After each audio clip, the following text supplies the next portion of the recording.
देगा, पहली बात। और फिर दूसरी बात कहते 3 कदम जमीन मांगी और 3 कदम जमीन में पूरी धरती नाप ली। बाबूजी धरती कोई चटाई हटाई हती का जो हम ओले नाप गए, समझो। अब लोग कहीं भगवान के रूप बड़ा कर लिया, तो मैं फिर कहूंगा जब लंका जाना था तो फिर राम सेतु की जरूरत क्यों, पुल क्यों बनाया? एक कदम इधर धरते दूसरा उधर धर लेके लंका पहुंच गए। ये तर्क है, और जो तर्क नहीं कर सकता वो मुर्दा। ए मेरी बहनों, मेरी माताओं, मेरे बुजुर्गों, मेरे भाइयों, याद रहे 3 लोक नहीं है, 3 कदम जमीन नहीं है। राजा बलि से 3 वचन मांगे। वो वचन कौन कौन से हैं मैं तुम्हें बताता हूँ, और उन्हीं वचनों ने राजा बलि को नष्ट नाबूद कर दिया, बर्बाद कर दिया। कौन कौन से वचन मैं बताता हूँ भैया। अरे 3 वचन अनुसार बलि से राज्य हरवाओ,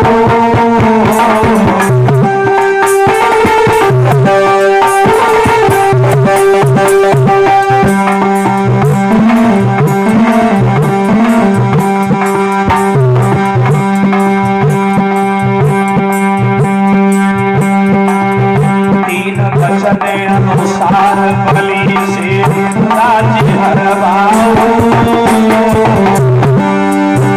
अरे 3 वचन अनुसार बलि से सब कुछ हरवाओ।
चाहते हो तो फिर बादशाह में पहला वचन भर दो। तुम्हारी आगे आने वाली संतानें, तुम्हारी पीढ़ी, तुम्हारे लोग कभी शिक्षा ग्रहण नहीं करेंगे, अर्थात पढ़ेंगे लिखेंगे नहीं। राजा बलि वचनबद्ध थे। राजा बलि ने कहा तथास तो जाओ, जो मांगा दिया। दूसरा वचन मांगा ही राजा बलि, देना चाहते हो तो दूसरे वचन में मुझे दो।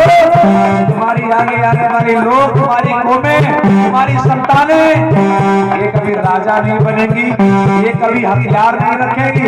राजा बलि ने कहा जाओ, जो मांगो वो दिया। और सुनो लो वो तीसरा वचन क्या मांगा।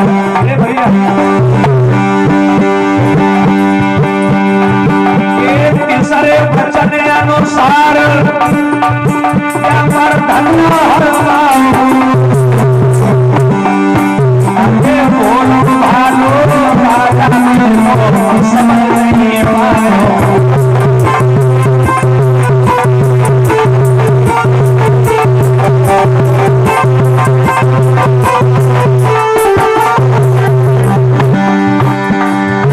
अरे बोलो भालो राजा देखो समझ नहीं पायो।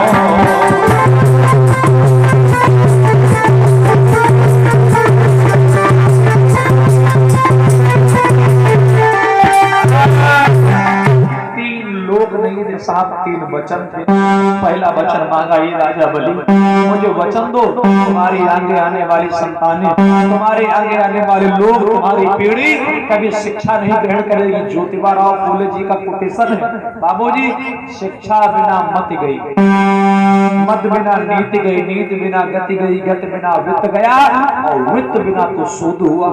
कितने अनर्थ क्यों हुए? केवल शिक्षा के